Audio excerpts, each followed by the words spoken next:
Here is our Dr. Farokh Master. Thank you, Paul. The concept of teaching Materia Medica is a very old thing in my practice. I started teaching Materia Medica way back in 1979, this topic. And what is most important thing that I always want to teach in Materia Medica class is that the real Materia Medica of any homeopathic practitioner should not be a book, but it should be Materia Medica that is derived from 20 or 10 good cured cases where you have used only one remedy and no other remedy, and you have seen some brilliant changes in the pathology or the symptomatology of the patient, and collection of those data is the best Materia Medica of that remedy. Because that is what you have seen, that is what you have confirmed, and that is what you will live with rest of your life. This is how you build up your pictures of Materia Medica. How do we know the individual characteristics of this remedy? Do we just know the Materia Medica by heart like a parrot? No, this is very dangerous. I'll tell you, Nash, a very famous homeopath from Eugene, which is in California, came to London to visit Richard Hughes. And when he visited the clinic of Richard Hughes, he found that Hughes is not very successful with his patients, even though he wrote a very big volumes on Materia Medica known as Encyclopedia of Drug Pathogenesis. And Nash was very shocked that here is a man who knows so much of Materia Medica, but in his practice he is not very successful. Why? And so, let us see what Nash said. Nash said that if you want to learn French language, you cannot memorize the French dictionary. Because memorizing a French dictionary will not teach you the grammar and the sentences and the phrases and the art of conversation in French language. So memorizing has really never been very useful. Now, drug proving of homeopathic Materia Medica is quite different what Hahnemann felt and what we do today, which is a vast difference. What we do today is not very good, and what Hahnemann did was the best. And I would like to elaborate on this point in detail. Even though Hahnemann was attacked very badly by Richard Hughes about his drug proving, that he is proving only one remedy on same prover all the time, and he is using sick provers in his proving methods, and there are some provers which he only corresponded on letters and this and that. Yes, it was a fact. Hahnemann did all these mistakes, and he was attacked by the Richard Hughes, and then people were not very happy with what Hahnemann did, and so the homeopathic doctors from all over the world said, we will reprove all the drugs which Hahnemann did. In Pan-American Congress, they decided to do reproving, and fortunately for Hahnemann, most of the provings were exactly the same. Because I will tell you why. I will later on tell you why. And look at the modern provers who are proving remedies left, right and front. And what you see today in those proving is that there is hardly anything to grasp from, you know. It will have a symptom, head pain, worse morning, worse afternoon, worse evening, worse night. Well, I don't understand anything from that. Practically, it's like that. And then there will be 10 pages of dreams, 5 pages of cravings and aversions, another 10 pages on mind, and half a page on physical symptom. And that's the end of the proving. And even from that, if I try to analyze the dreams and if I try to understand the mental symptom, I don't get a good picture. The reason is, the fault is not with the people who do the proving. The fault is with the person who introduced this proving very prematurely, very fast, as if there is a competition, and not trying to edit the proving properly and getting the meaning out of it. I'll give you another example. Let's take an example of Nux vomica, a very, very common remedy. Hahnemann did a very nice justice to this remedy. This is one part of the Hering's diagnostic method which I'll be talking now, one part. Hering always said that when you read the proving, that means when you are reading the book on Materia, Medica, Pura, that is nothing but the provings of Hahnemann, try and see 4 things. Hering said you should always study Materia Medica in 4 steps. That is what his method is. A part of the method is. First is the organ. He just says, just close your eyes and think this remedy, the bulk, you know. And in EH, this is a very nice thing. If in EH, if you try to see, maybe Rene can show you that if you put one remedy, it will show you which organ has got the highest symptoms, you know. This is what Hering always said, the pathogenesis of a remedy on a human organ. And there will be only 1 or 2 such organs. There will not be, all the organs will not get all the marks in the repertory analysis. So he just says the organ. Then he says once you have identified that and we are sure of it, the next level, and the next level is the symptom. Try and understand the symptom. So the organ you have identified, and now you have to identify the symptom for that organ.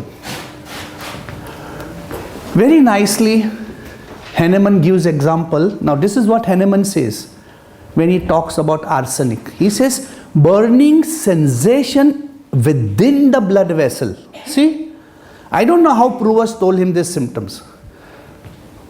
But then when you see the same author, Hahnemann, in Carbovage, he says burning sensation below the skin. Now see, below the skin is different than within the blood vessel.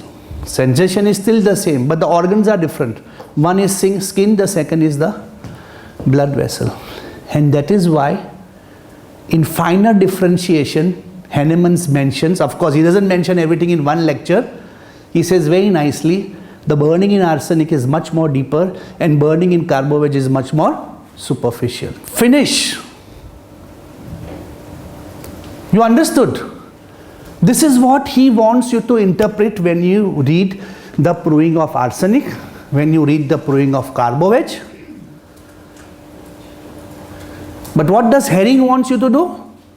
Hering is very smart. He tells you very systematically, identify an organ, identify a symptom, and see what is this symptom. And what is symptom? Actually, he is describing whatever examples he has given, Hering has given, very nicely at the end of some years of practice in homeopathy, when Hering was very matured. He said certain sensations are more characteristic of certain organs. This is what Hering said after some time, that certain sensations are very characteristic. Like he said, piercing pain and cutting pain. And he said cutting pain is more related to the abdominal organs, while a piercing pain, sharp shooting pain is more characteristic with the heart. You understood? Now who told him this? Well, he read many remedies, he understood many remedies, and he proved many remedies. So he knew that brewers are coming out with this type of symptom more to with this. And he said drawing pain is more related to the scalp and the head. Of course, this was not always a law, but this was the observation. See, we are not discussing law, but we are discussing an observation. So Herring said organ, then he said symptom, and then he says very nicely that this symptoms is highlighted when. When does it get highlighted? That means when does this symptom becomes prominent? And here Herring is asking you to find out while reading, while eating, while drinking, while walking, while running, while thinking, this symptom comes out. You understood? And then he says, how does this symptom go away? By sleeping, by pressure, by heat, by cold, by sleep. So first he talks about organ, then he talks about symptom, then he talks about the third part, when does it come out and when does it go back. And the last part what he says is what I have learned a lot from Herring, and this I have applied a lot in my practice, and this Herring learned from Hahnemann. Actually this is what Herring learned from Hahnemann, and he says that study a group of symptoms from that proving which will help you to identify that remedy. He says, what does he say? He says, collect a group of symptoms from that remedy. You follow? He doesn't say organ, group of symptoms. Okay. Now each symptom may be having a different organ or for the same organ also. And he says, those group should have those symptoms which directly identifies that remedy. Maybe he is talking about keynotes, who knows, because he is not using the word keynotes, but I feel he is talking about the most peculiar. And then I'll give you an example what Herring actually means. Let's take an example of a person who drinks alcohol. Okay, this is what Hahnemann has written in Nux Vomica. Okay, Hahnemann says, now when Hahnemann proved Nux Vomica, there were people who were consuming alcohol. Consumption of alcohol is not an addiction in Europe, at least. It's a part of a normal social life. Correct? So you cannot call this as addiction. But what Hahnemann says, after drinking alcohol, see the one of the provers in the proving, he says, after consumption of alcohol, he becomes very nice, he becomes very gentle, he becomes very polite, he becomes very generous and does lot of things good to others. He will give you everything. But when? Only under the influence of. But individually if you take the symptom, generous too, you will see Nux Vomica. But that is not correct because he is not always generous. Within a seminar he will never be generous. In his business he will never be so generous. Only when he comes, and then Hahnemann says, but there are exactly opposite people who become very violent, become very angry, become very quarrelsome under the influence of alcohol. And then Hahnemann says one more thing, that people who are generally mild and who consume alcohol become violent, and people who are generally angry and drink alcohol become generous. And that is what he says under Nux Vomica. The observation was that Nux is basically an irritable personality, a very angry personality, a very fault-finding personality, and if such people, they consume stimulants, alcohol, under the influence of that, they become very mild, docile, gentle, generous, they can do everything, they can give you everything, till the effect is there. Once the effect is over, they come back to their original position. And here, what Hahnemann tries to compare is with another remedy, and that is Staphysagrea. Because Staphysagrea under the influence of alcohol becomes irritable, angry, and can be violent. So this is very important. Now why Nux requires alcohol to begin with? Nux requires alcohol because he is tired, he is exhausted, He has worked,